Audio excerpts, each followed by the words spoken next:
अस्सलाम वालेकुम class, this is Mohammad Iqbal Bhabha. Sir आज की क्लास में आज हम क्या बंद करने वाले हैं, आज की तारीख में मैं आपको कुछ टाइप्स ऑफ बजट के ऊपर बात करूंगा। ये वीडियो मेरे प्रीवियस वीडियो के कंटिन्यूशन में है। टाइप्स ऑफ बजट के अंदर नंबर 1 बजट, आज हम टॉप डाउन बजट पढ़ेंगे, बॉटम अप बजट देखेंगे, fix budget, flexible budget, flexed budget. इसके अलावा आज की तारीख में हम जो देखेंगे वो rolling budget, zero based budget और इंक्रीमेंटल बजट। आज की तारीख में हम इन कुछ वीडियोस के ऊपर बात करेंगे और इनके टाइप्स के ऊपर थोड़ी सी जो है वो मैं आपके साथ डिस्कशन करूंगा। सबसे पहले बात करेंगे सर टॉप डाउन बजट क्या होता है। टॉप डाउन बजट का मतलब ये है कि एक सीनियर मैनेजर ने बजट बनाया और इंपोज कर दिया जूनियर मैनेजर पे। टॉप डाउन, टॉप पे बना, डाउन पे इंपोज हो गया। बॉटम अप बजट क्या होता है। बॉटम अप बजट का मतलब ये है कि कुछ जूनियर मैनेजर्स उसको प्रिपेयर करते हैं, फाइनेंस डिपार्टमेंट को भेजते हैं, कुछ नेगोशिएशन टेक प्लेस होते हैं, उसके बाद बजट जो है वो फाइनलाइज हो जाता है। बॉटम अप यानी कि बॉटम पे बना, अप पे नेगोशिएशन हुई, दोबारा से रिव्यू के लिए गया और फिर फाइनलाइज हो गया। तो टॉप डाउन बजट का मतलब यूजुअली सेंट्रलाइज बजट होता है और बॉटम अप बजट का मतलब डिसेंट्रलाइज यानी कि आप अथॉरिटी जो है वो अपने जूनियर मैनेजर्स को दे देते हैं और वो बजट बनाते हैं। उसके बाद जो है वो फिक्स बजट होता है। फिक्स बजट का मतलब यूजुअली ये होता है कि usually at the start of the period यानी कि एक साल का हम अरसा लेते हैं और शुरू के साल के अंदर एक बजट बनाया जाता है based on the expected activity levels.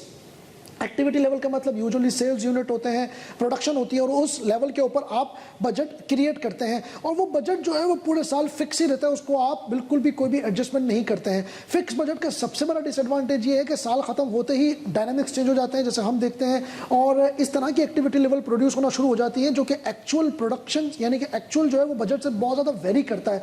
और चूंकि डायनामिक्स इतने इंपॉर्टेंट होते हैं और इतने चेंज हो जाते हैं तो हम एक्चुअल और बजट में कोई लाइक विद लाइक कंपेरिजन नहीं रहता, तो इसलिए फिक्स बजट के बाद जो है वो फ्लेक्सिबल बजट आया। तो फिक्स बजट का मतलब ये है कि हमने स्टार्ट ऑफ द ईयर के अंदर कुछ यूनिट्स जो है वो और कुछ अपने कंपोनेंट्स जो है उसको फिक्स कर दिया और उसके बाद पूरे साल में उस बजट को छेड़ा नहीं और आखिरी में आके एक्चुअल जो हमारे पास हो उसको हमने बजट से कंपेयर कर लिया। लेकिन मैंने आपको जैसे बताया कि फिक्स बजट का डिसएडवांटेज सबसे बड़ा ये है कि एक्चुअल लेवल और बजट में बहुत ज्यादा फर्क आ जाता है, बहुत ज्यादा वेरिएंस आ जाता है, जिसकी वजह से हमें फ्लेक्सिबल बजट की तरफ मूव करना पड़ता है। फ्लेक्सिबल बजट में हम क्या करते हैं, फ्लेक्सिबल बजट में हम फॉर एग्जांपल एक यूनिट्स के ऊपर फोकस नहीं करते, हम सिनेरियो करते हैं कि फॉर एग्जांपल अगर हमने साल के अंदर 12,000 यूनिट्स बनाए तो बजट ये रहेगा, अगर हमने 14,000 यूनिट्स बनाए तो बजट ये रहेगा, अगर हमने 16,000 यूनिट्स बनाए तो बजट ये रहेगा। लेकिन याद रखिएगा और जब एक्चुअल आता है हमारे पास तो एक्चुअल में जो क्लोजेस्ट टू दीज 3 जो बजट्स होते हैं उसको हम ले लेते हैं। फॉर एग्जाम्पल अगर हमारा जो एक्चुअल है वो हमारे 16,500 यूनिट आए तो मैं 16,000 वाले यूनिट को उठाऊंगा बजट को और उसको इसके साथ कंपेयर कर लूंगा। तो फ्लेक्सिबल बजट के अंदर मेरे जो एक्टिविटी लेवल्स होते हैं वो 3 से 4 होते हैं और क्लोजेस्ट टू दैट लेवल में उसको एक्चुअल को कंपेयर कर लेता हूं। लेकिन फ्लेक्सिबल बजट के अंदर एक चीज याद रखिएगा, कॉस्ट बिहेवियर यानी कि कौन सी कॉस्ट फिक्स्ड है, कौन सी कॉस्ट वेरिएबल है, कौन सी कॉस्ट सेमाई फिक्स्ड है, ये मुझे पता होना बहुत ज्यादा जरूरी है, तभी मैं फ्लेक्सिबल बजट पे काम कर सकता हूं। Last but not the least flex budget. Flex budget बड़ा मॉडर्न बजट है, बड़ा लाइक विद लाइक कंपैरिजन वाला बजट है और उसको लोग बहुत ज्यादा ऑर्गेनाइजेशंस पसंद भी करती है। फ्लेक्स बजट पता है क्या करता है, फ्लेक्स बजट कुछ भी नहीं करता। फ्लेक्स बजट एक फिक्स बजट पे ऑपरेट करता है, जिस तरीके से फिक्स बजट बनता है उस तरह से फ्लेक्स बजट भी बनता है और आखिरी में जो एक्टिविटी लेवल यानी कि जो एक्चुअल लेवल की जो यूनिट्स आपने प्रोड्यूस किए होते हैं उसके बेसिस के ऊपर हम क्या करते हैं, हम बजट को रिवाइज करते हैं, फ्लेक्स करते हैं using that actual level of unit और अपनी जो बजट की जो ओरिजिनल अजम्पशंस होती हैं जो यूजुअली रेट्स होते हैं उनको हम फिक्स रखते हैं और एक्चुअल लेवल ऑफ यूनिट्स को हम लेके बजट को रिवाइज करके से हम फ्लेक्स बजट बनाते हैं और फिर दोबारा से फ्लेक्स बजट को एक्चुअल लेवल से हम कंपेयर करते हैं। तो flex budget is usually very much in the organisation और it plays a vital role. Sir rolling budget क्या होता है। रोलिंग बजट एक ऐसा बजट होता है जहां पे स्टेबल इन्वायरमेंट स्टेबल नहीं होता या जहां पर आपको पता होता है कि चेंजेस जो है वो डेली के हिसाब से आ रही होती हैं, जैसे हमने कोविड के अंदर देखा, तो वहां पर fix budget usually does not play a vital role या यहाँ पर आपको ये नहीं पता होता कि अनसर्टेनिटी का लेवल उस लेवल पर है कि हमें नहीं पता कि आने वाले महीने के अंदर भी हमारा क्या लेवल हो, तो हम उसमें रोलिंग बजट यूजुअली इस्तेमाल करते हैं। रोलिंग बजट का मतलब ये होता है कि हम हर महीने के एंड में अपने एक्चुअल लेवल ऑफ यूनिट्स को बजट से कंपेयर करते हैं और जैसे ही मंथ एक्सपायर होता है दूसरा महीना ऐड कर देते हैं based on that revise level of activity. क्या मतलब हुआ, फॉर एग्जाम्पल मैंने 1 जनवरी 2000 का से बजट बनाया 31 दिसंबर 2000 तक, पूरे साल का मैंने बजट बनाया। अब मैं करूंगा ये कि जब 31 जनवरी आएगी यानी कि जब मंथ पूरा हो जाएगा तो मेरी जो एक्चुअल लेवल ऑफ यूनिट्स होंगे उसको मैं कंपेयर करूंगा 31 जनवरी से जो बजटेड यूनिट है और उसकी बेसिस के ऊपर मैं क्या करूंगा 1 फरवरी से 31 दिसंबर का जो मेरा बजट होगा उसको रिवाइज मारूंगा और एक नया बजट क्रिएट कर दूंगा which will start from 1 February 2000 till 31 जनवरी 2001,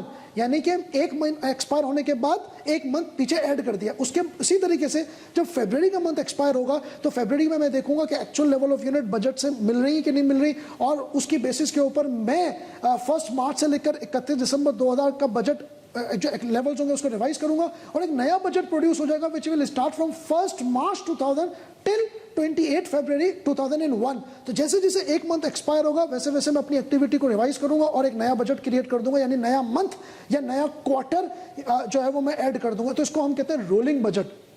ये कंटिन्यूस बजट होता है और ये हम कंटिन्यूसली चेंजिंग एनवायरनमेंट के साथ लेकर चल रहे होते हैं। एक बजट होता है sir incremental budget. Incremental budget सबसे आसान, यूजुअली कंट्रीज के अंदर इंक्लूडिंग पाकिस्तान यही हो रहा होता है। करना क्या है, प्रीवियस ईयर का बजट उठाओ, इस साल का इन्फ्लेशन या कोई एडिशन डिलीशन करो और आगे फॉरवर्ड कर दो। Incremental budget, incremental budget is very easy to make, it's very easy to prepare, और आपको कुछ नहीं करना होता। पुराने कॉस्ट बिहेवियर्स को उठाते हैं, पुराने कंपोनेंट्स को उठाते हैं, ड्राइवर्स को उठाते हैं, और ड्राइवर के साथ आपने इस साल की इन्फ्लेशन ऐड कर दी और आपने बजट को जाने दिया। टाइम कंज्यूमिंग भी नहीं होता और इसमें बहुत ज्यादा बेनिफिट्स भी आपके होते हैं कि कॉस्टली भी नहीं होता। लेकिन इसमें सबसे बड़ा डिसएडवांटेज भी है। डिसएडवांटेज ये है कि जिस कॉस्ट को रहना ही नहीं चाहिए बजट में वो भी कैरी फॉरवर्ड हो रही है, और इसका सबसे बड़ा डिसएडवांटेज ये है कि इसमें कोई अकाउंटेबिलिटी नहीं होती।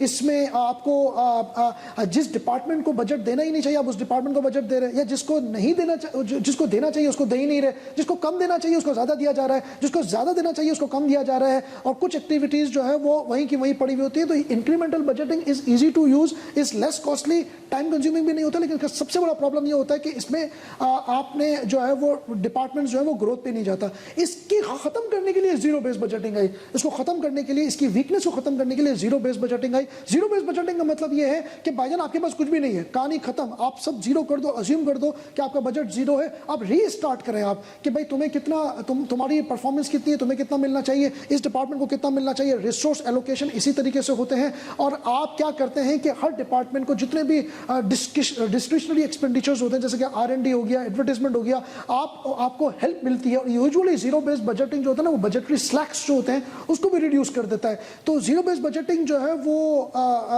जो इंक्रीमेंटल बजटिंग के अंदर जो वीकनेसेस थी उसको खत्म करने के लिए आए, स्टार्ट्स फ्रॉम दी जीरो, हम कुछ भी अज्यूम नहीं कर रहे। अब सर इसके भी डिसएडवांटेजेस है। सबसे बड़ा डिसएडवांटेज तो ये है कि जो इंक्रीमेंटल का एडवांटेज है, इतना टाइम कंज्यूमिंग है कि आप हर साल जो है हर चीज को जीरो कर देते हैं और शुरू से स्टार्ट करते हैं कि भाई तुम्हें कितना मिलना चाहिए, तुम्हें कितना मिलना चाहिए, तुम्हें कितना नहीं मिलना चाहिए। टाइम कंज्यूमिंग है तो जाहिर सी बात है कॉस्टली भी है, इसमें पैसा भी बहुत लगता है, और इसमें एक सब्जेक्टिव भी चीज़ आ जाती है। फॉर एग्जांपल अगर मैं बना रहा हूँ बजट जीरो बेस्ड बजटिंग, तो मेरा दिल ये है कि यार मैं डेवलपमेंट एक्सपेंडिचर ज़्यादा करूँ, तो मैं जाहिर सी बात है डेवलपमेंट एक्सपेंडिचर पे ज़्यादा पैसा लगाऊंगा। हो सकता है किसी दूसरे का फोकस ये होगा भाई डेवलपमेंट एक्सपेंडिचर को छोड़ो, पहले करंट एक्सपेंडिचर खत्म करो, तो उसका फोकस ये। तो ये सब्जेक्टिव इन नेचर भी हो सकता है, कहीं कहीं बायस्ड भी हो जाता है। तो जीरो बेस्ड बजटिंग के भी जो है वो डिसएडवांटेजेस हमारे सामने और एडवांटेजेस भी सामने। तो ये तो कुछ हमने टाइप्स ऑफ बजटिंग के ऊपर बात करी जो कि बहुत ही ज़्यादा रेलिवेंट है आपके कम से कम किसी भी थ्योरी के साथ, खास तौर पे कॉस्टिंग के लिए नहीं, लेकिन जो थ्योरी के साथ जो कॉस्टिंग मिलकर आती है बजटिंग के लिए, उसके लिए ये सारी चीजें बड़ी इंपॉर्टेंट है। तो सर क्या बजटिंग जो है आप ये कहना चाह रहे हैं कि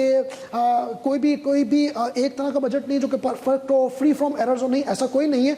बल्कि एक थ्योरिस्ट ने तो ये भी कहा था कि बजट से आगे देखो यार, आप अपना बजट क्रिएट करके उससे अपने आप को कंपेयर मत करो, बल्कि अपने पीयर्स को अपने पीयर्स के साथ, यानी कि एक पीयर को दूसरे पीयर के साथ कंपेयर करो। ये ज्यादा बेहतर चीज है for measuring the performance of the human and for measuring the performance of the product. Even आज की तारीख में तो एक नया कॉन्सेप्ट भी निकला है KPI की परफॉर्मेंस इंडिकेटर। तो उस थ्योरिस्ट ने तो ये भी कहा था कि बजाय इसके कि अपने आप को बजट से कंपेयर करें, आप KPI से अपने आप को जो है वो मेजर करें और KPI से अपने आप को देखिए। KPI जो है वो CSF की बेसिस के ऊपर बनता है। CSF क्या है, KPI क्या है, यूजुअली इंशाल्लाह ये आपके कोर्स का पार्ट होंगी और इंशाल्लाह आने वाले वीडियोस के अंदर मैं बता दूंगा। फिलहाल ये वीडियो जो है वो टाइप्स ऑफ बजट पे थी। मैं उम्मीद करता हूँ कि ये वीडियो आपको समझ आई होगी। इंशाल्लाह नेक्स्ट वीडियो के लिए चैनल को सब्सक्राइब करें। Thank you so much for watching this video. अस्सलाम वालेकुम।